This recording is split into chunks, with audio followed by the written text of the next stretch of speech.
만약 하나님께서 이 세상을 자전과 공전도 없는 평면으로 창조하셨다면 지금 이 세상은 어떤 상황 속에 있겠습니까? 만약 그랬더라면 지금 이 세상은 오직 단면적으로만 존재하고 있을 것입니다. 이를테면 이 세상에는 낮과 밤의 구별이 없을 것입니다. 자전 없이 평면으로만 존재하는 이 세상에는 태양 아래에서 한결같은 낮만 존재할 것입니다. 밤이 없으므로 이 세상에는 아침도 저녁도 있을 수가 없습니다. 계절의 변화도 있을 수 없습니다. 공전 없이 평면으로만 이루어져 있는 이 세상에는 1년 12달 단 한 계절만 있을 것입니다. 그와 같은 상황 속에서는 계절의 변화로 인한 시간의 흐름을 인식한다는 것은 불가능할 것입니다. 그처럼 이 세상이 온통 단면적이라면 그 단면적인 세상 속에서 살아가는 인간의 사고 역시 단면적이 될 수밖에 없을 것입니다. 그러나 하나님 아버지께서는 이 세상을 둥근 공으로 만드시고 자전과 공전을 병행케 하심으로 지구 자체가 양면성 혹은 복합성을 띠도록 하셨습니다. 즉, 이 세상에는 언제나 낮과 밤이 동시에 병존하도록 하신 것입니다. 지구 이쪽 편이 낮이라면 반드시 지구 반대편은 밤이 됩니다.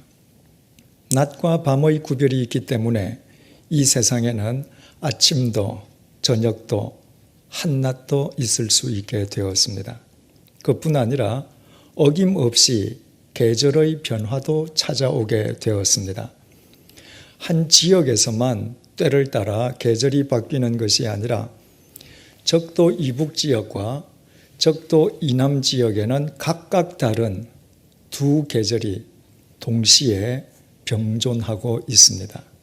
적도 지역에서조차 미세하지만 계절의 변화는 반드시 있습니다.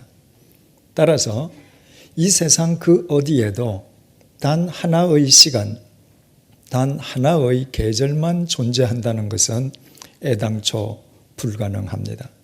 이 세상에는 밤과 낮, 아침과 저녁, 봄과 가을, 여름과 겨울이 언제나 병존하고 있습니다. 바로 이것이 이 세상을 둥글게 만드시고 자전과 공전을 행하게 하신 하나님의 창조의 법칙입니다.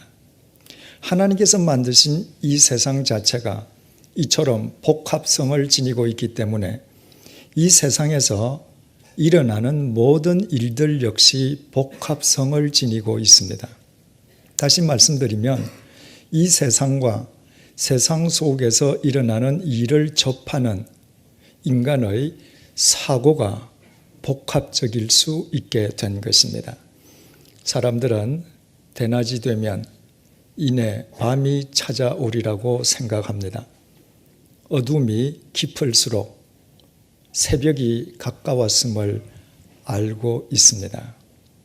한여름은 수확의 계절인 가을을 향하는 길목임을 알고 한겨울의 앙상한 나뭇가지는 만사의 끝을 의미하는 것이 아니라 이듬해 새 봄을 향한 준비 과정임을 인식하는 것은 하나님께서 창조하신 이 세상과 인간의 사고가 복합적이기 때문입니다. 이처럼 인간의 사고 자체가 복합적이고 이 세상 자체가 복합적이기 때문에 우리에게 더없이 중요한 것은 우리가 어디에 서 있느냐 하는 것입니다. 만약에 이 세상이 단면만을 지닌 평면이라면 이 세상의 모든 것은 단면적인 한 뜻만을 지닐 것이기에 인간이 어디에 서느냐는 것은 중요하지 않습니다. 그러나 이 세상 자체가 복합적이고 인간의 사고가 복합적일 수 있기 때문에 인간이 어디에 서느냐에 따라 인간의 삶의 의미가 달라지게 됩니다. 절망 앞에 서 있는 사람에게는 매일 찾아가는 밤이 고통일 뿐입니다. 그에게 새 아침은 더 큰 고통이 됩니다. 그가 맞는 새 날은 죽음보다 모진 고문일 따름입니다. 그러나 소망 앞에 서 있는 사람에게는 똑같은 밤이 내일을 위한 안식과 쉼의 은총이 됩니다. 그에게 있어 내일은 비록 그 날이 고난의 날이라 할지라도 새로운 미래를 향한 소망의 징검다리가 됩니다. 이처럼 인간이 어디에 서 있느냐에 따라 그 삶의 의미가 달라진다면 우리에게 삶의 지혜란 대체 무엇이겠습니까? 우리가 서 있어야 할 곳을 바르게 찾아 서는 것, 바로 그것이 삶의 지혜입니다. 우리가 함께 살펴볼 사도행전 12장은 이렇게 막이 오르고 있습니다. 그때에 헤롯 왕이 손을 들어 교회 중에서 몇 사람을 해하려 하여 요한의 형제 야고보를 칼로 죽이니, 본문은 예수님의 12사도 가운데의 한 사람인 사도 야고보가 헤롯 왕에 의해 참수형을 당해 순교당한 사건을 전해주고 있습니다. 사도행전 7장에서 유대 교인들의 돌을 맞아 순교당한 스데반 집사가 2000년 교회 역사상 최초의 순교자라면 본문의 야고보 사도는 12사도 가운데에 최초로 순교한 사도였습니다. 지난 시간에 살펴본 것처럼 바울이 자신의 손과 발을 야망과 불의의 도구로 사용하던 그릇된 삶으로부터 자기 손을 씻고 발을 뺀 데 반해 자기 손을 들어 야고보를 참수형에 처해버린 본문의 헤롯 왕은 예수님께서 태어날 당시의 헤롯 대왕의 손자인 헤롯 아그리파 1세를 일컫습니다. 그리고 그 헤롯 아그리파 1세에 의해서 참수형을 당해 순교한 사도 야고보는 요한복음을 기록한 요한 사도의 친형제로서 세베대의 아들이었습니다. 헤롯 아그리파가 왜 사도 야고보를 참수형에 처하고 또 나아가 다른 사도를 해치려 하기까지 했었는지 그 정확한 이유에 대해서는 다음 시간에 상세하게 살펴보겠습니다. 이 시간에 우리가 주목하고자 하는 것은 이 이후에 헤롯 아그리파에 의해 투옥된 베드로의 주님에 의한 구출 사건과 야고보 사도의 순교 사건 사이의 함수 관계입니다. 헤롯 아그리파가 야고보 사도를 참수형에 처한 뒤에 유대인들이 그것을 대단히 기뻐한다는 사실을 확인했습니다. 헤롯 아그리파는 이에 내친김에 사도 중에 우두머리격이었던 베드로까지 투옥시켜버렸습니다. 헤롯 아그리파가 그 즉각 베드로를 참수형에 처하지 않았던 것은 베드로를 투옥시킬 때가 마침 유대인의 최고 명절인 유월절이 시작될 때여서 그 절기가 마치기를 기다려야 했기 때문입니다. 헤롯 아그리파는 4명으로 한 조를 이룬 4개의 조로 하여금 감방에 있는 베드로를 감시하도록 했습니다. 본문 6절에서 11절을 보시겠습니다. 헤롯이 잡아내려고 하는 그 전날 밤에 베드로가 두 군인 틈에서 두 쇠사슬에 매여 누워 자는데 파수꾼들이 문 밖에서 옥을 지키더니 홀련히 주의 사자가 나타나매 옥중에 광채가 빛나며 또 베드로의 옆구리를 쳐 깨워 이르되 급히 일어나라 하니 쇠사슬이 그 손에서 벗어지더라. 천사가 이르되 띠를 띠고 신을 신으라 하거늘 베드로가 그대로 하니 천사가 또 이르되 겉옷을 입고 따라오라 한데 베드로가 나와서 따라갈새 천사가 하는 것이 생시인 줄 알지 못하고 환상을 보는가 하니라. 이에 첫째와 둘째 파수를 지나 시내로 통한 쇠문에 이르니 문이 절로 열리는지라. 나와서 한 거리를 지나매 천사가 곧 떠나더라. 이에 베드로가 정신이 들어 이르되 내가 이제야 참으로 주께서 그의 천사를 보내어 나를 헤롯의 손과 유대 백성의 모든 기대에서 벗어나게 하신 줄 알겠노라 하여. 베드로에게 참수형을 집행하기 바로 전날 밤이었습니다. 한 조를 이루고 있는 4명의 군사 중에서 2명의 군사는 베드로가 갇혀 있는 감방 밖을 파수하고 나머지 2명의 군사는 베드로가 갇혀 있는 감방 안에서 베드로를 자기들 사이에 두고 베드로의 손과 자신들의 손을 함께 쇠사슬로 묶은 채 베드로를 감시했습니다. 요즘 형사들이 흉악범을 체포해서 연행할 때 범인이 도망가지 못하도록 형사 자신의 한 손과 범인의 한 손을 수갑으로 채워 연결하는 것과 같은 형국이었습니다. 왜 헤롯 아그리빠가 이처럼 철저하게 베드로를 감시케 했는지는 이미 우리가 사도행전 5장에서 살펴본 것처럼 대제사장들과 그의 추종자들이 베드로를 감옥 속에 넣었을 때 베드로가 그날 밤에 감옥을 빠져나간 사실이 있음으로 인함이었습니다. 베드로가 갇혀있는 감방 하나만도 4명의 군사들로 하여금 그토록 지키게 하였으니 그 감옥 전체에 대한 경비는 얼마나 철통 같았겠습니까?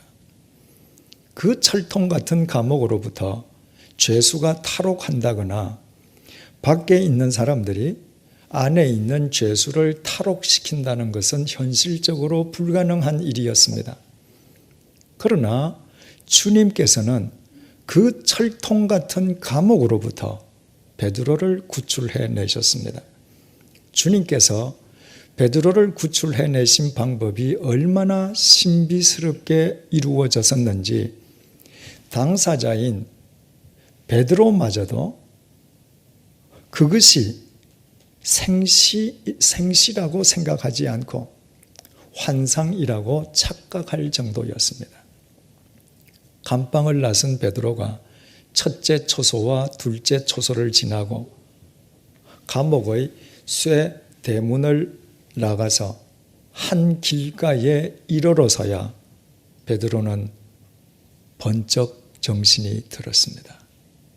그제야 자기 앞에 벌어진 모든 일이 꿈이 아니고 주님께서 실제로 자신을 그 철통 같은 감옥으로부터 구출해 주셨음을 확인할 수 있었던 것입니다.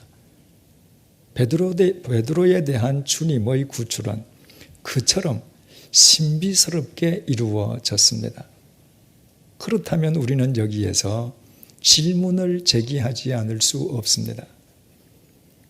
본문 속에서 야고보와 베드로에게 각각 일어난 두 사건이 너무나도 상반되기 때문입니다. 마태복음 4장 18절에서 21절에 의하면 베드로와 야고보는 똑같은 날, 똑같은 갈릴리에서 똑같이 주님의 부르심을 받았습니다. 두 사람의 직업은 똑같은 어부였습니다. 두 사람의 나이도 엇비슷했습니다. 두 사람이 똑같이 주님의 부르심을 입은 뒤에는 3년 동안 주님의 똑같은 제자로서 똑같이 주님과 함께 동고동락했습니다. 주님께서 부활 승천하신 이후 오늘 본문에 이르기까지는 두 사람 모두 주님의 똑같은 사도로서 주님을 향한 똑같은 믿음으로 주님을 위해 똑같이 헌신했습니다. 그 두 사람 사이에 근본적인 차이란 있을 수 없었고 그 두 사람 간에 우열을 가릴 수도 없는 그 두 사람은 그야말로 주님의 똑같은 제자로서 똑같이 주님을 섬기는 똑같은 그리스도인이었습니다. 그런데 그 두 사람 가운데에 한 사람인 야고보가 참수형을 당했습니다. 비참하게 목베임을 당해서 죽은 것입니다. 반면에 야고보에게 참수형을 내린 헤롯 아그리빠가 베드로마저도 참수형에 처하려고 했던 바로 전날 밤 주님께서는 신비로운 방법으로 베드로를 철통 같은 감옥으로부터 구출해 주셨습니다. 그렇다면 이것은 얼마나 부당한 처사입니까?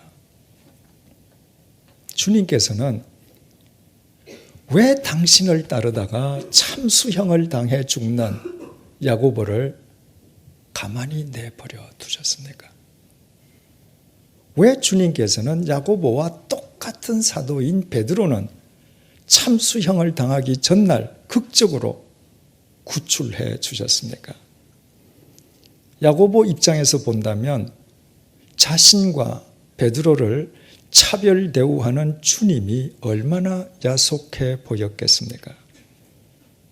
전혀 상반되어 보이는 주님에 의한 베드로의 구출 사건과 헤롯 아그리빠에 의한 야고보 사도의 순교 사건이 우리에게 주고자 하는 메시지가 대체 무엇이겠습니까?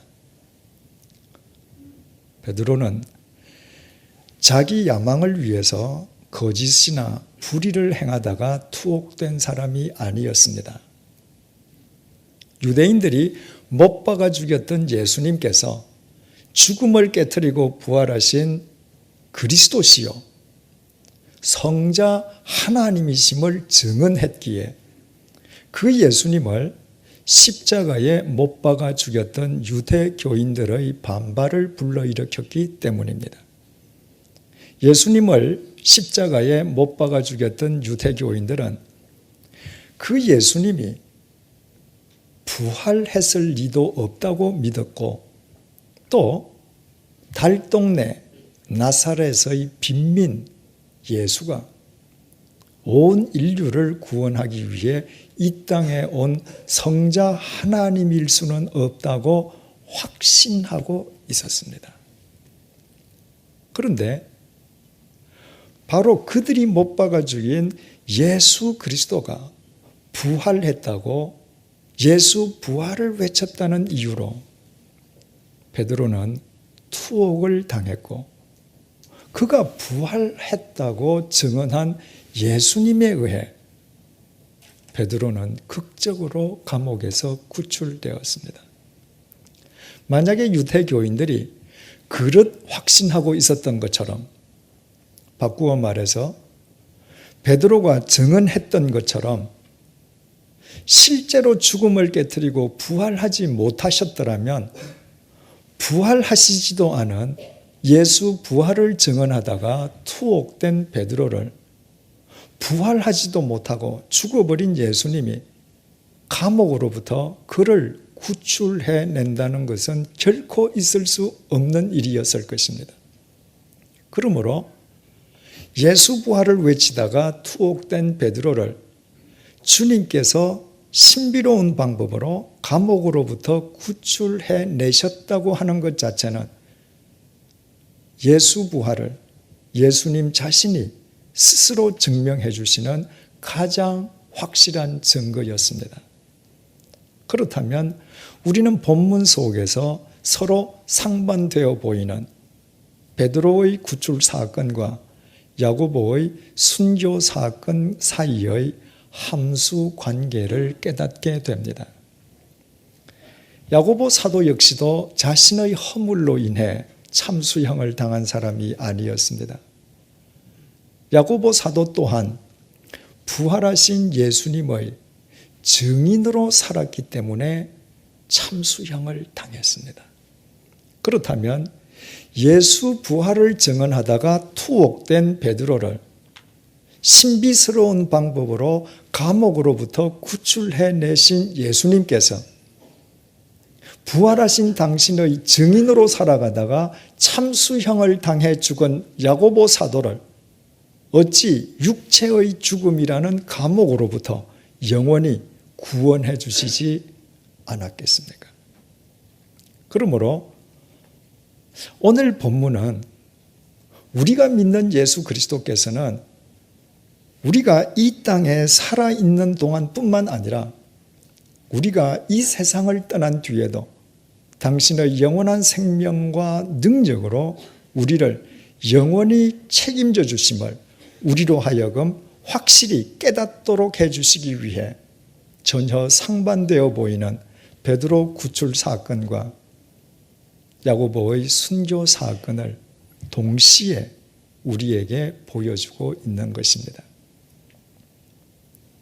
만약 오늘 본문의 배경이 이 세상 혹은 인간이라면 야고보보다 더 불쌍한 사람은 없습니다.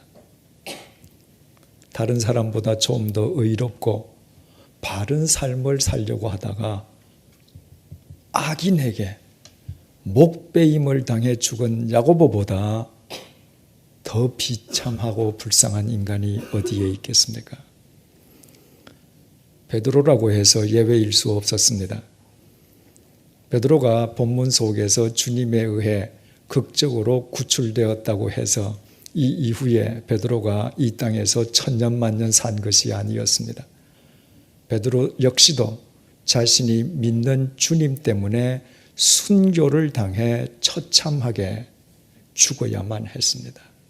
그렇다면 세상의 성공이나 출세와는 전혀 무관한 죽음에 이르는 그 길을 자기 스스로 자원한 베드로는 얼마나 어리석은 인간입니까? 그를 어리석다 하지 아니하면 이 세상에 누가 어리석은 사람일 수 있겠습니까? 그러나 오늘 본문의 배경은 이 세상이거나 인간이 아니라 죽음을 깨트리고 부활하신 예수 그리스도이시기에, 다시 말씀드리면 본문 속의 야고보와 베드로가 자기 인생의 배경으로 예수 그리스도를 삼았기 때문에 그들은 결코 불쌍한 사람들이 아니었고 그들의 인생은 실패한 비참한 인생이 아니었습니다. 야고보 사도가 12사도 가운데에 최초의 순교의 잔을 기꺼이 마실 수 있었던 것은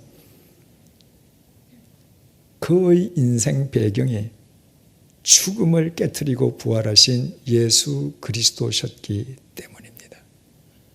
자신이 주님을 위해 비록 참수형을 당한다 할지라도 자기 인생의 배경 되신 예수 그리스도께서 자신을 죽음의 감옥으로부터 반드시 영원히 세워주실 것임을 굳게 믿었기 때문입니다. 예수 그리스도를 자기 인생의 배경으로 삼았던 베드로도 마찬가지였습니다.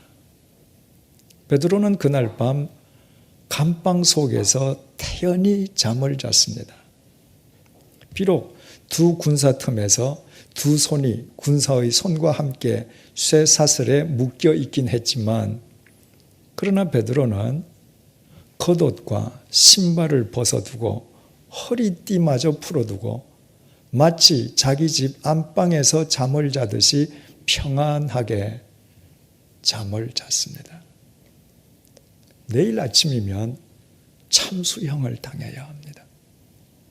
몇 시간 지나지 않으면 목이 떨어져 나가서 죽어야 할 판입니다.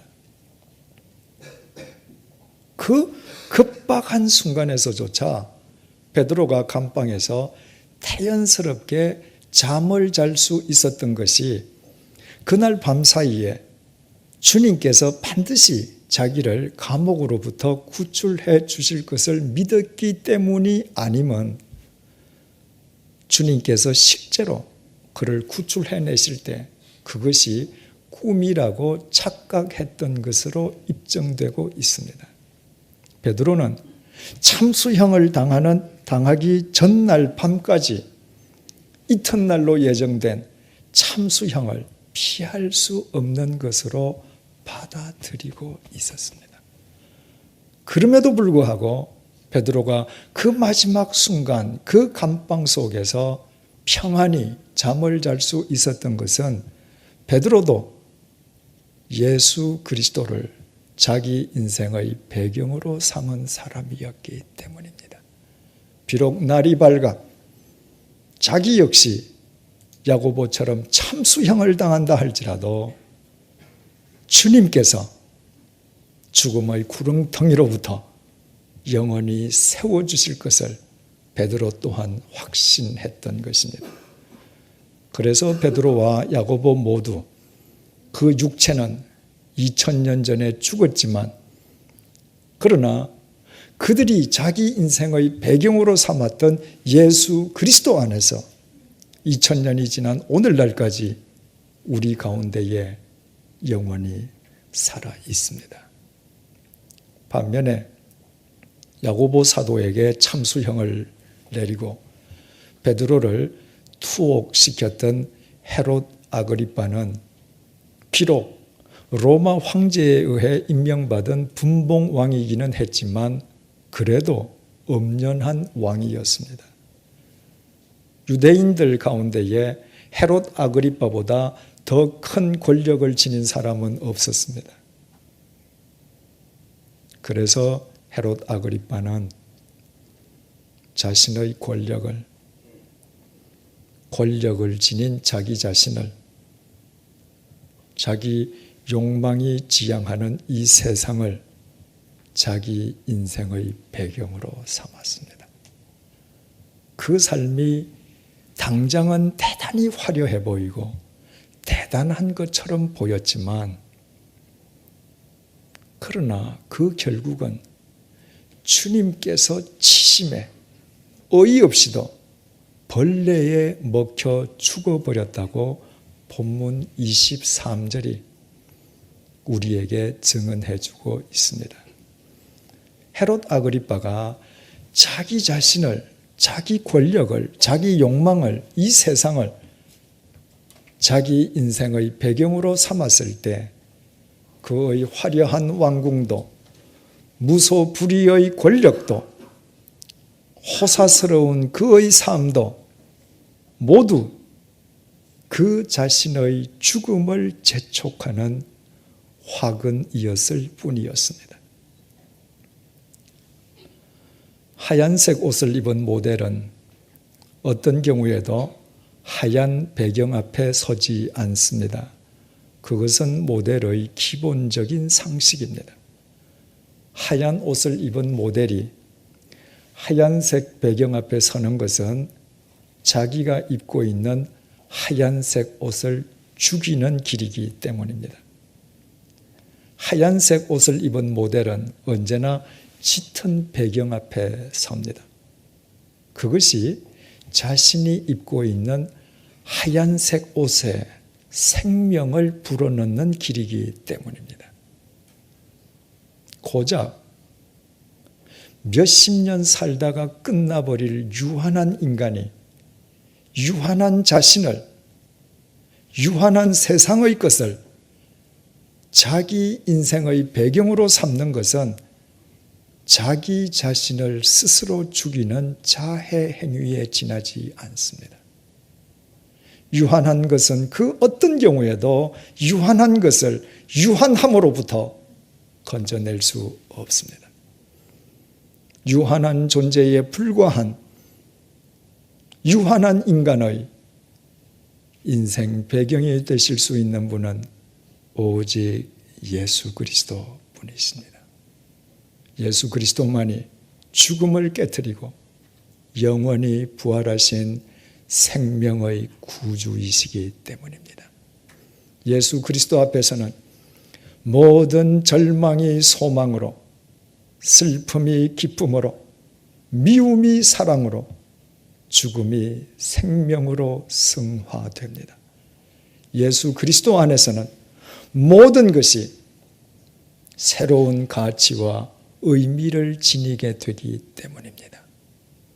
유한한 우리 인생이 예수 그리스도 앞에 굳게 서서 예수 그리스도를 우리 인생의 배경으로 삼을 때에만 우리 인생이 참된 의미를 지니고 영원히 세워질 수 있는 까닭이 여기에 있습니다. 언제 어느 곳에서나 우리 앞에는 언제나 두 인생의 길이 있습니다. 한 인생의 길은 대부분의 사람이 선택하는 길로 본문의 헤롯 아그리빠처럼 자기 자신을, 자기의 욕망을, 세상을 자기 인생의 배경으로 삼는 길입니다. 그 길은 당장은 화려해 보이지만 그러나 그 결국은 공동묘지에서 한 줌의 흙으로 끝나버리는 허망한 길입니다.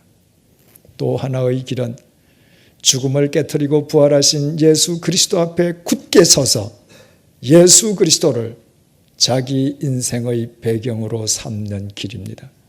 그 길은 언뜻 보잘것없어 보이지만 그러나 그 길은 공동묘지를 뛰어넘어 자기 인생을 영원히 바르게 세울 수 있는 유일한 길입니다.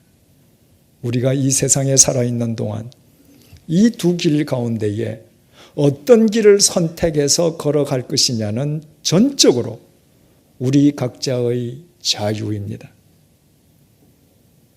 그러나 그 선택이 우리 각자의 자유인 만큼 그 선택의 결과에 대한 책임 역시 우리 각자가 져야만 합니다. 기도하시겠습니다.